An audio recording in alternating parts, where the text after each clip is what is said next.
September 11th, 2021, a day that the world will never forget. Well, 23 years later, today is September 11th, 2024, and that rings true still.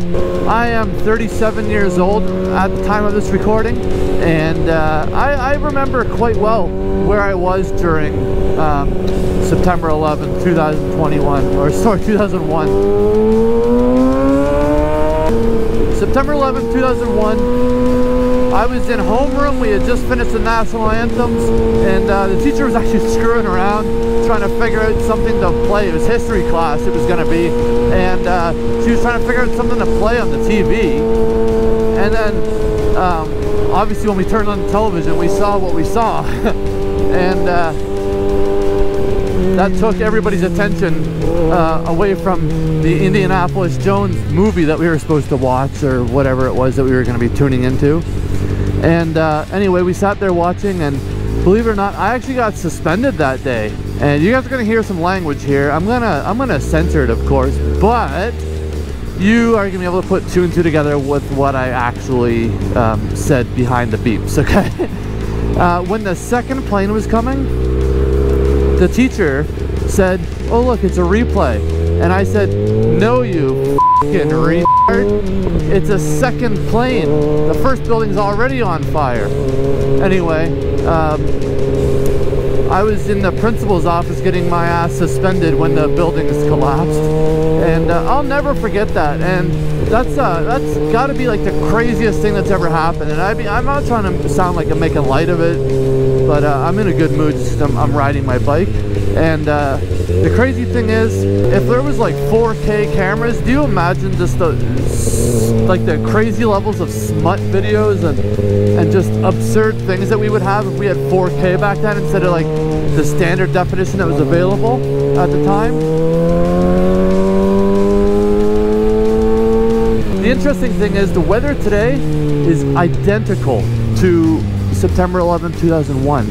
It's what pilots call, I believe, a true blue or forever blue or something like that. It's like when there's literally not a cloud or haze anywhere. It's perfect out. It's beautiful out today. Just to spread some storm clouds on that whole thing, I am currently on the way to do something I've never done before. This will be a first, and quite frankly, it'll be a last. It'll be the only time I will ever do this. I'm on my way right now to this is weird to say, man. I'll be perfectly honest with you. It's really weird to say. I'm on my way right now to the hospital to say goodbye to my father, who's likely to die today.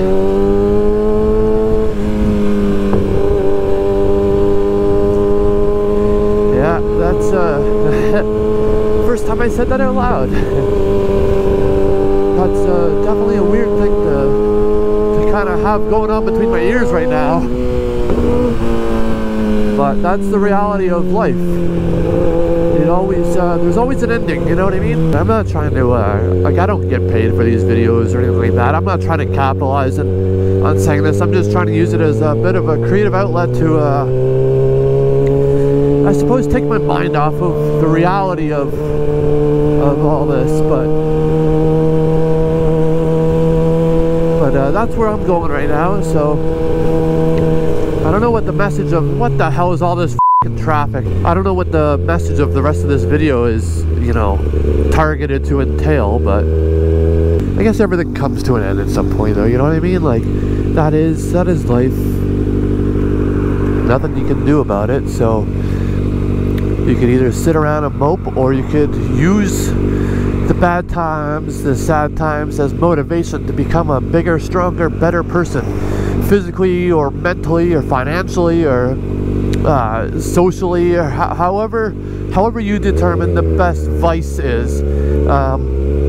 Hopefully it's not you know, a drug or alcohol related vice. I already know how the rest of my day is gonna go. It's well, I don't, but I do. I have an idea, you know. I'll probably see a few people I don't get to see as often as I'd like to, and then I'll be perfectly honest with you, I'm gonna go for one hell of a ride. safely. I'm not going to be idiot. I'm not going to let emotions take over. I'm going to be safe, ride within my limits, and then I'll be honest. I'm probably going to shoot some heroin and go to the gym. I'm kidding, guys. Probably will go for one hell of a ride, and then I truly am likely to just go double scoop some pre-workout, maybe get like 500 milligrams of caffeine in my blood, and then I'm gonna go to the gym for the most heavily focused workout of my life. I haven't decided what kind of music I'm gonna listen to, but it's gonna be something hard and heavy, and something that it gives you adrenaline that nothing else on this planet possibly can. I hope that everyone else has a better day. Like I said, use any sad times in your life, any times that depression might feel like it's kicking in, or emotion, or the loss of a loved one, or whatever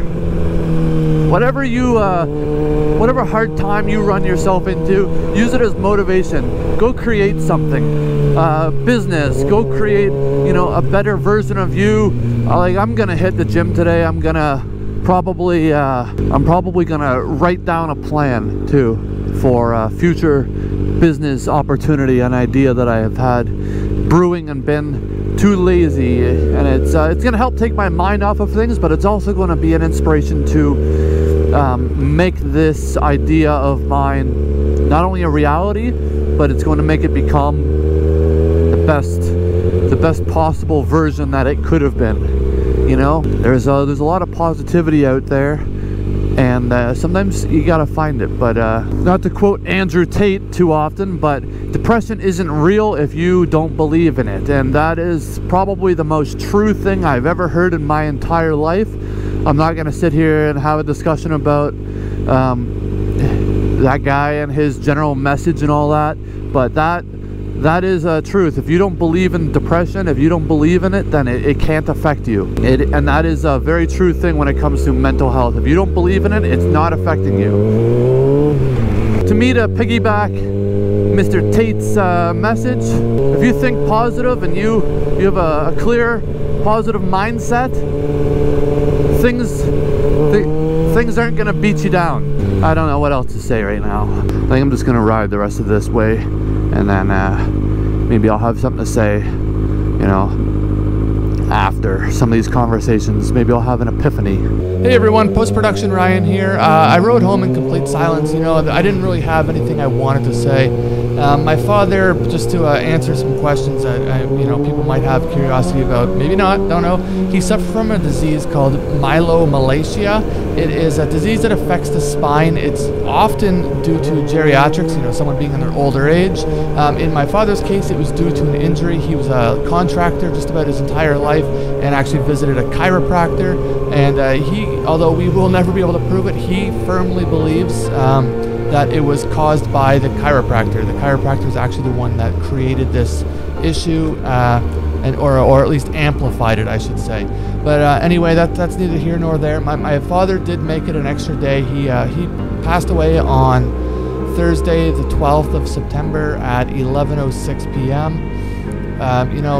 He was a great guy. Honestly, he would give the shirt off your back. I know everyone says that about their loved ones, but that's the real truth. He was never ever afraid to speak his mind and be the loudest one in the room. I'll say that. But he was one of the kindest people on the planet that we would never hurt anyone. Anyway, I'm not a spiritual person, but and I've never suffered from any sort of anxiety or like tightness in the chest. That feeling that people get when they're when something bad is happening. Anyway, about 12 or 13 years ago, my mom actually drove off a cliff in her car. Now, she's totally fine. She actually walked away from the accident. However, that night, my chest got super tight when that was happening, and I had no idea it was happening until she, called me the next day, sort of thing, to tell me.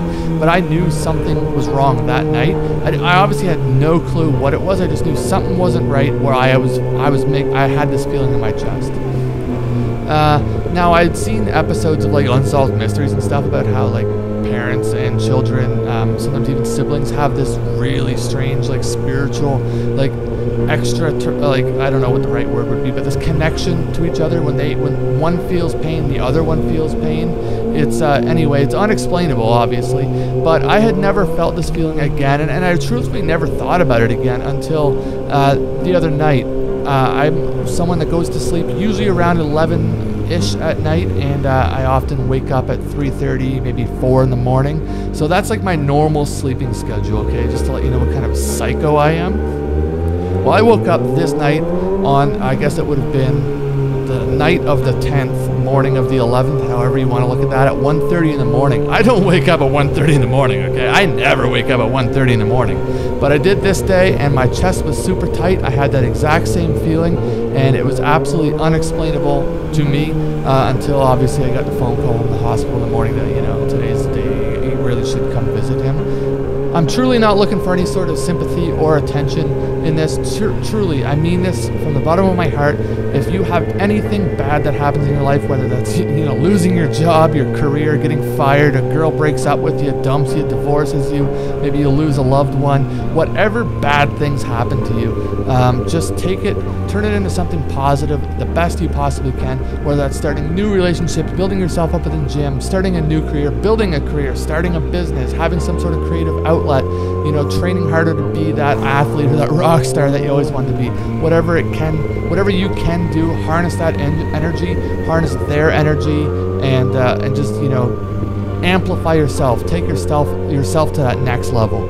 Anyway, thanks for watching, guys. I really hope that you take this message positively. Thanks a bunch. Bye.